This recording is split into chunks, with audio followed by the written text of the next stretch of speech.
हम लोग ट्रायंगल का 6.6 तक का प्रमेय पढ़ लिए। अब उसके अंदर में आपको जितना आपने पढ़ा है वह आपको न्यूमेरिकल के लिए जो हम बनाएंगे उसमें आपको हम एक बार रिकॉल करा देते हैं। तो फर्स्ट हम लोग इस ग्रुप में जब 10th में आए हैं तो हम लोगों ने एक जाना है BPT theorem, basic proportionality theorem, आधारभूत प्रमेय। उसी का नाम है थेल्स प्रमेय, इसी का नाम है आधारभूत प्रमेय और इसी का नाम है आपका थेल्स प्रमेय। ये तीनों एक ही चीज था हमारा जो हमने डिस्कस किया है। और इसका हमको यह पता है कि इसका जो मेन थीम होता है यही कि कोई एक हमारा त्रिभुज है दिया हुआ है, उसके अंदर में हम दो भुजाओं के मिलाने वाली रेखा तीसरी भुजा के समानांतर दिया हुआ है। तो ये दिया हुआ है समानांतर, बी समानांतर है BC।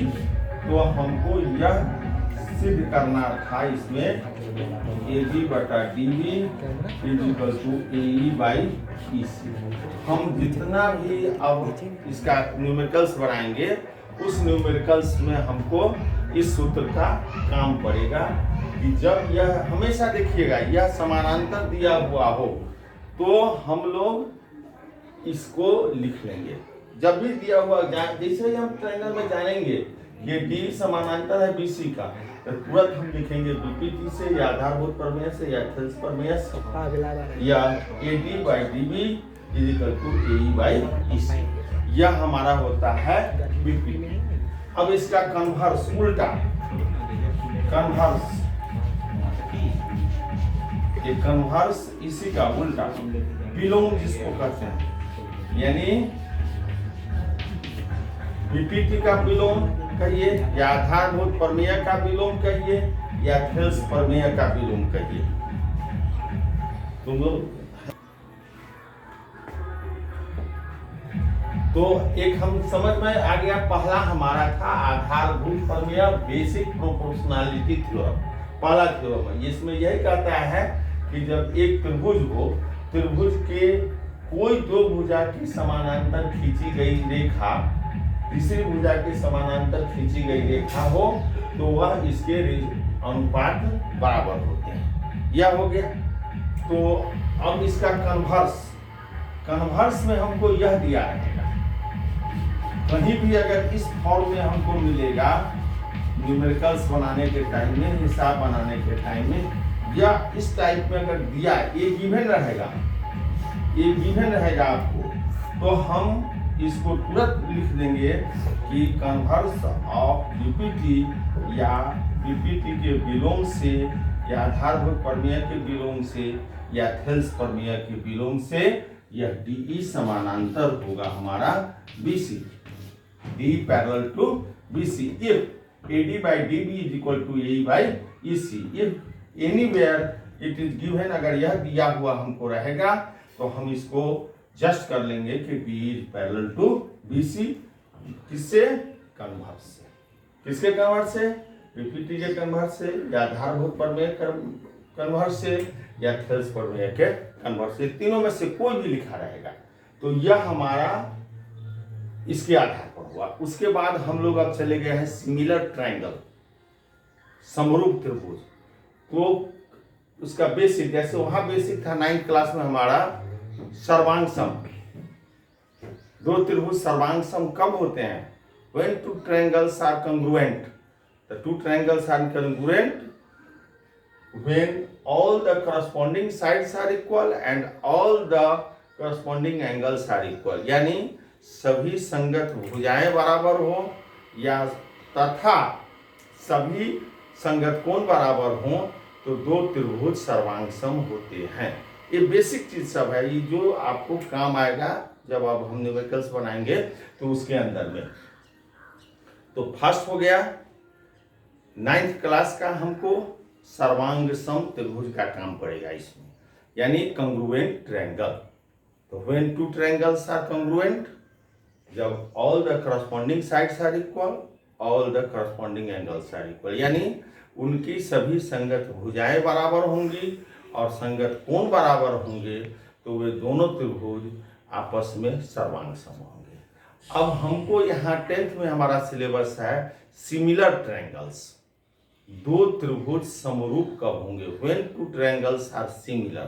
तो जब भी कोई भी दो ट्रायंगल्स हमारा सिमिलर होंगे तभी होंगे जब उनका रेशियोज इक्वल होगा, ratios of the corresponding sides, यानी संगत भुजाएं का अनुपात बराबर होगा एकदम। AB by BE is equal to BC by EF is equal to AC by DF। यही है पहला कि दो त्रिभुज समरूप तभी होंगे जब भुजाओं का अनुपात बराबर होगा। Two triangles are similar when, जब हमारा रेशियो करस्पॉन्डिंग रेशियो साइड्स के इक्वल होंगे, अनुपातिक समानुपाती में हो गए तीनों भुजा और तीनों कोण इक्वल हो गया संगत कोण। या जैसे यह कोण इसके संगत है, यह कोण इसके संगत है, यह कोण इसके संगत है। यह हमारा हो गया angle A, angle B, angle B, angle E, angle C, angle F. यह हमारा इसका जैसे वहां सर्वांग सम का बेसिक रूप था कि दो त्रिभुज सर्वांग सम तभी होंगे जब उनकी संगत भुजाएं आपस में बराबर होंगे, संगत कोण आपस में बराबर होंगे। उसी तरह से यहाँ दो त्रिभुज समरूप तब होंगे जब उनके भुजाओं का अनुपात बराबर होगा तथा उनके संगत कोण आपस में बराबर होंगे। अब हमको वहां भी सर्वांग सम में तो 3 3 6 तीन संगत भुजाएं करस्पॉन्डिंग साइड्स, तीन कोण 6 होते थे। तो उसके लिए हमने शॉर्टकट किया, कुछ कंडीशन हो गया कि नहीं इतना ही कंडीशन फुलफिल हो जाएगा तो हमारा दो त्रिभुज सर्वांग सम होगा। तो हम लोग जस्ट हम रिकॉल कर रहे हैं, आपको बताए थे कि एक था हमारा SSS, दूसरा था हमारा SAS, तीसरा था हमारा ASA या AAS।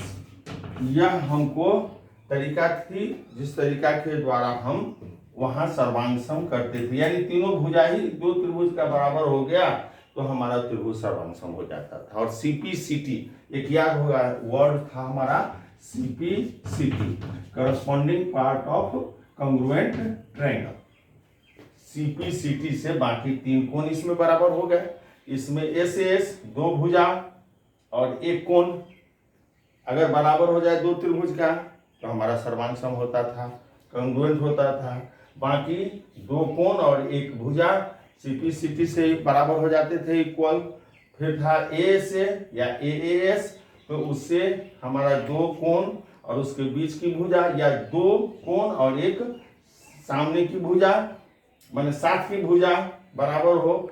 बाकी CPCT से 6 है, तीन भुजा तीन कोण, तो तीन इसमें से तीन CPCT से हमने कांग्रुएंट कर लिया था, सर्वांग सम कर लिया था। और चौथा था हमारा उसमें एक RHS कि दो त्रिभुज या सिर्फ RHS कंडीशन हमारा सिर्फ था समकोण त्रिभुज के लिए, राइट एंगल ट्रायंगल के लिए। समकोण त्रिभुज के लिए उसमें था कि जब राइट एंगल हो यानी एक 90 डिग्री हो तो 90 डिग्री सिर्फ किस कोण में, किस त्रिभुज में होता है? जो समकोण त्रिभुज है, right angle triangle. Only one triangle is right angle triangle जिसमें एक कोण होता है उसका 90 डिग्री और एक हाइपोटेन्यूज, ठीक 90 के सामने का जो होता है भुजा वह हो गया हाइपोटेन्यूज, विकर्ण, कर्ण जिसको कहते हैं, और एक भुजा, यह बराबर हो गया तो हमारा त्रिभुज सर्वांग सम होता था। उसी तरह से हमको इसके अंदर में भी शर्त आ गया है समरूप त्रिभुज का, जो हमने आपको तीनों प्रमेय बता दिया है, तीनों थ्योरम बता दिया है। थोड़ा सा रिकॉल कर देते हैं कि उसके अंदर में आपको यह आया है AAA, वहां कंग्रुएंसी का यानी सर्वांग समता का नियम था 4 शर्त, इसमें है बस AAA या सिंपल AA।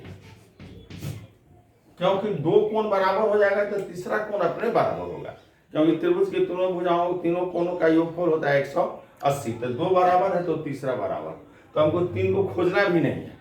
अगर एक त्रिभुज का दो कोण, यही एक त्रिभुज का दो कोण, अगर कोई दो कोण बराबर हो जाए तो वह ए समरूपता नियम से हमारा त्रिभुज समरूप होगा। और जैसा ही समरूप हो गया तो उसका भुजाओं का अनुपात बराबर होगा, सीधा। दूसरा हमने पढ़ा है एस एस एस सब, यानी दो त्रिभुज की भुजाओं का अनुपात अगर बराबर हो तो वह दोनों त्रिभुज आपस में समरूप होंगे। केवल भुजाओं का अनुपात बराबर होगा। अनुपात का मतलब क्या, कहीं भी आपको मिल जाए ए बी बटा डी बराबर बी सी बटा ई एफ बराबर ए सी बटा डी एफ, ये कहीं मिल गया तो आप समझ जाइए कि एस एस एस समरूपता नियम से, एस एस एस कंग्रुएंसी रूल से आपको दोनों त्रिभुज आपस में समरूप हो गया। जैसे ही समरूप हो गया तो तीनों संगत कोण आपस में बराबर हो जाए। और तीसरा हमने पढ़ा है पढ़िए एस ए एस समरूपता नियम, यानी दो भुजा का अनुपात और इसके बीच का कोण, जैसे दो भुजा यह और यह भुजा का अनुपात बराबर हो तो इसके बीच का कोण यह हो गया। अगर यह भुजा और इस भुजा का अनुपात बराबर हो तो इसके बीच का कोण यह हो गया। अगर यह भुजा और इस भुजा का अनुपात बराबर हो गया इससे, तो यह कोण हो गया। यानी ये दो भुजाओं का अनुपात और इसके बीच का कोण बराबर हो तो हम एस ए एस समरूपता नियम से त्रिभुज को समरूप कर लेंगे। और जैसे ही हमारा त्रिभुज समरूप हो गया तो हमारा बस तीनों भुजाओं का अनुपात बराबर हो जाएगा और तीनों कोण बराबर हो जाएगा। इतनी पढ़ करके अब हम लोग न्यूमेरिकल्स पार्ट पर चलेंगे। देखो अब हम लोग चल रहे हैं अपना सीरियली। एग्जाम्पल 4 है 4, इसमें एक फिगर दिया हुआ है आपको इस तरह से,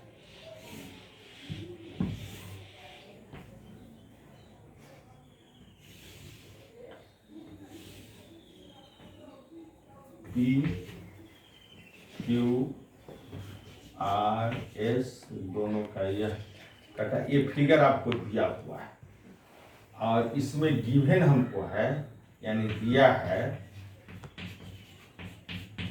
कि Q समानांतर कहता है RS, यानी PQ parallel to RS। Then सिद्ध करें,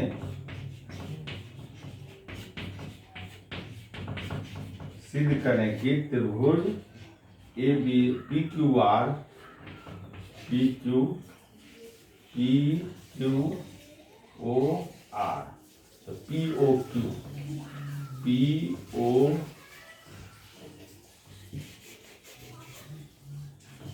त्रिभुज पी ओ क्यू सिमिलर है त्रिभुज एस ओ आर, यह हमको साबित करना है। तो अब देखिए यह हमारा दोनों भुजा ये समानांतर है, तो प्रमाण चूंकि PQ समानांतर है RS के, तो समानांतर जैसे ही हो गया तो एक कोण तो यह बनता है डायरेक्ट कोण O इक्वल टू कोण O सम्मुख कोण, ये क्या हो गया। अब हम दोनों पर करेंगे, लेकिन हमने बताया है कि ए नहीं जोड़ के ए से भी काम चलेगा। तो देखिए यह हो गया ट्रांसवर्सल तिर्यक छेदी रेखा, तो तिर्यक छेदी रेखा जैसा ही हो गया, यह समानांतर हो गया, तिर्यक छेदी रेखा हो गया, तो एकांतर कोण आपस में क्या होते हैं, बराबर होते हैं। Angle E equal to angle S, यह हो गया हमारा एकांतर अंतः कोण।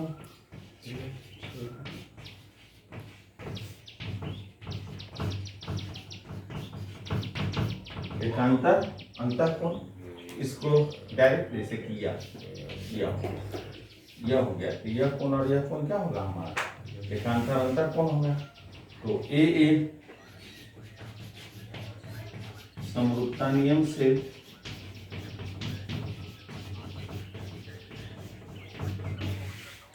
त्रिभुज अब ओ अब पी, हमको पीओ क्यू दिया है तो पहले हम पी लिख लिया, फिर ओ है तो वो भी हमारा बराबर है पीओ क्यू समरूप हो गया त्रिभुज एस ओ आर।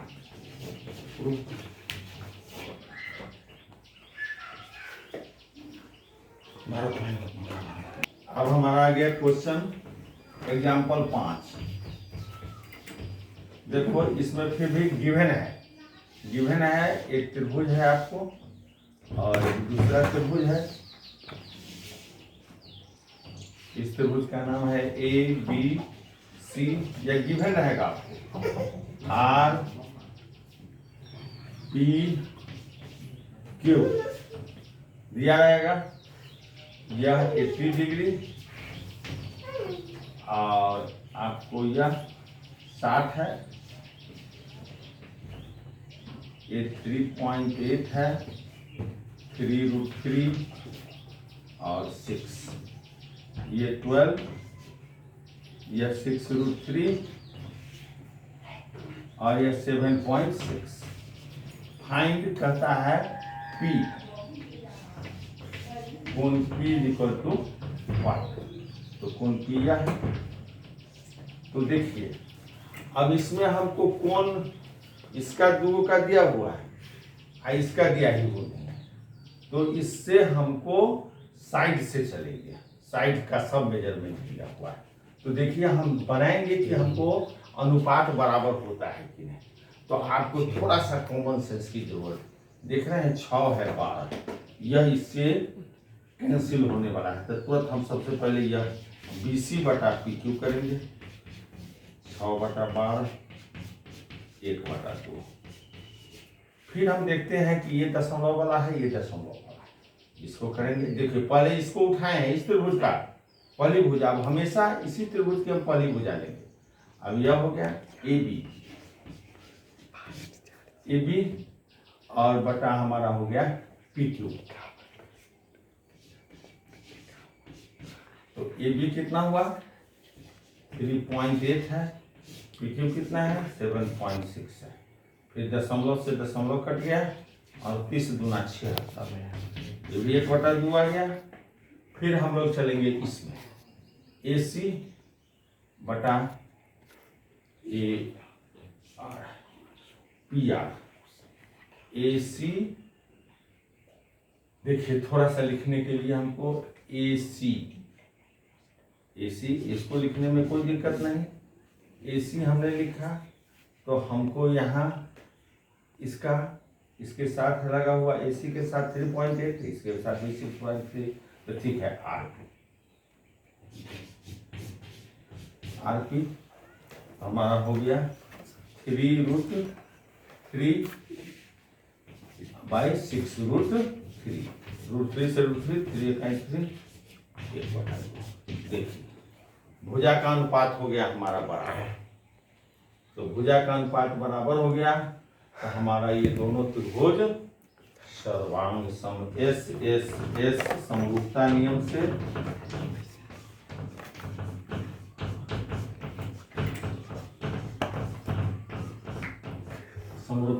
से अब त्रिभुज ABC समरूप हो गया।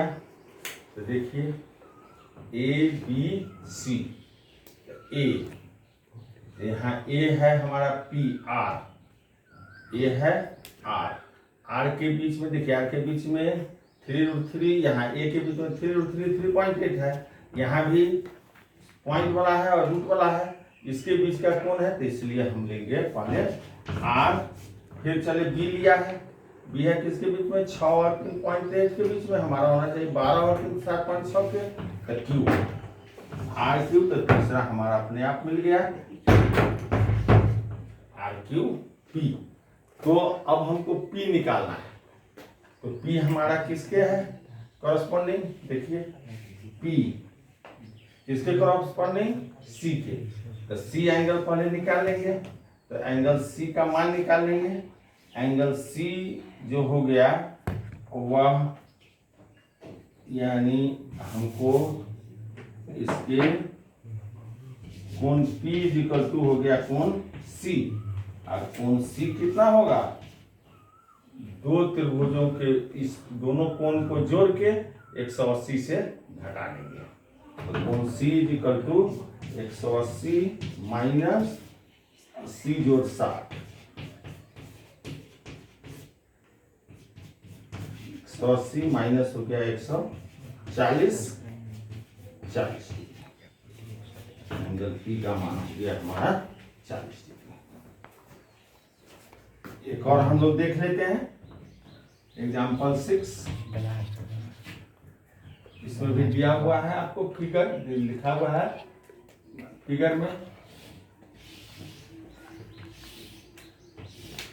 यह ABOC और दिया है आपको यह कि OA into OB is equal to OC into OD, ये दिया हुआ है। तो सिद्ध करें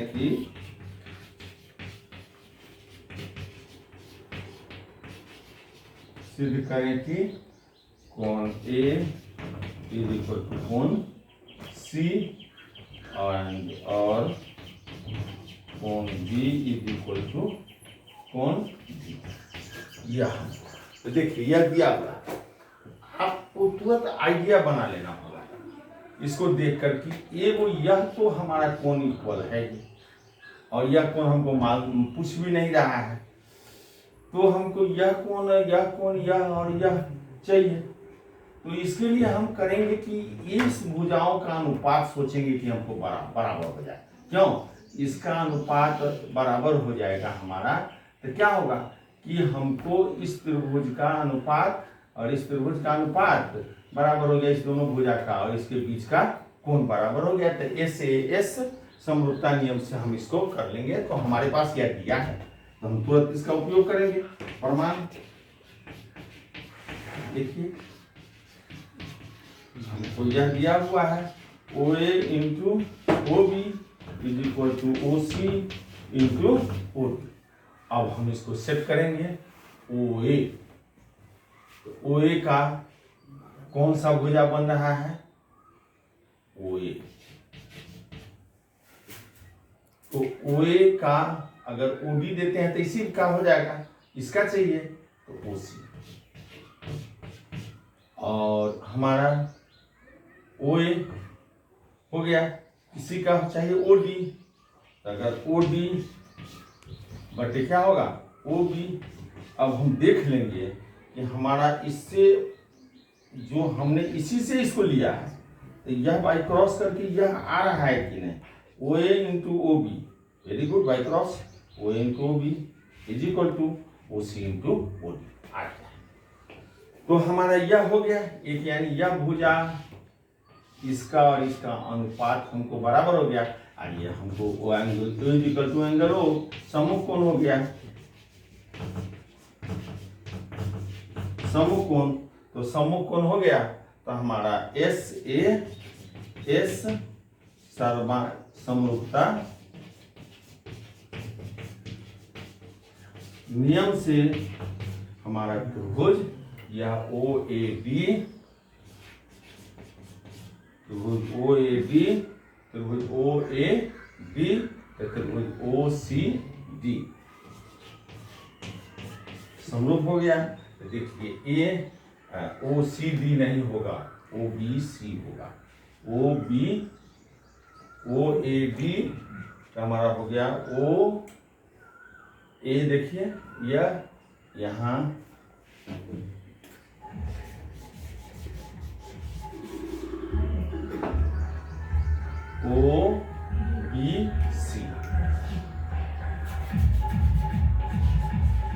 OBC समरूप हो गया। तो हमको यह मिल जाएगा एंगल A हमारा, यहाँ यह हम लोग अभी जब तक यह सही नहीं हो तब तक हम इसको छोड़ेंगे, क्योंकि OAD A, तो हमको चाहिए क्या C, तो A या C, यह यह हमारा इसके साथ चाहिए तभी हो सकता है। तो वो तो हमारा पहला में है ही।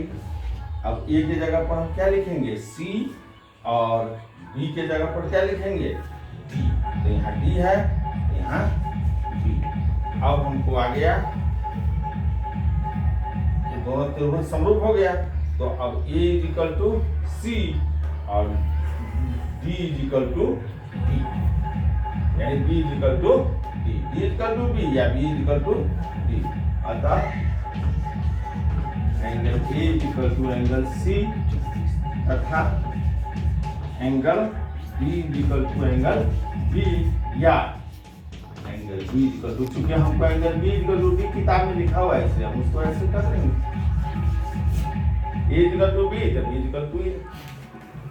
तो इस तरह से आज हम लोगों का यह एग्जाम्पल 6 तक करा लिए। फिर हम लोग एक्सरसाइज में कल चलेंगे। तो आप लोग क्या करना है कि आप लोगों को जितने आप प्रमेय हो गया हुआ है वो सारे प्रमेय को एटलीस्ट 2-2 बार प्रूव कर लेना है, और उसके बाद इतना जो इसका बनाए हैं वह आगे आप अपना प्रैक्टिस कीजिएगा। अगर बनेगा तो ठीक है, नहीं तो मैं तो रेगुलर चलूँगा जैसे चलता हूँ। और केमिस्ट्री का मैं आज डालने वाला था लेकिन ये अभी ताज़ा चल रहा है, इस कारण से इसी को हम लोग करेंगे, उसके बाद हम केमिस्ट्री का डालेंगे।